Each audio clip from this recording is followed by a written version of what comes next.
Precious memories lost. Megan Atkinson is making sure they are found. A lot of these images, they were found everywhere from, in our particular case, about 130 miles away to the east. So I'm assuming a lot of the people from the west have also lost some photographs too. Numbering, cleaning, and organizing.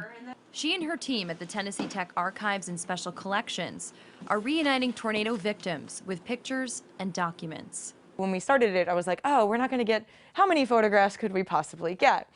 I pictured 100, and what ended up happening was closer to probably 4,000 or 5,000 photographs. Thousands have been returned since last year. Great positive responses. A lot of people felt like it took a lot of the burden off of them trying to find them before we had them in numerous drop-off points and things like that. And they also liked the fact that they didn't have to look for them immediately. But just days after the tornado, the pandemic slowed down their mission, forcing them to work with less hands.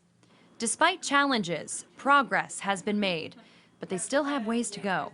But these ones in particular, these have kind of been here. I think a lot of that is resulting in the fact that we have very good contacts with the people who are in our local area, but we definitely need some better contact with people to the west of us, and just to kind of get the information out. One picture at a time. The most important thing in archives is to make sure that people can hang on to their histories, and for people to not have these materials in their home means that they're not hanging on to their histories also.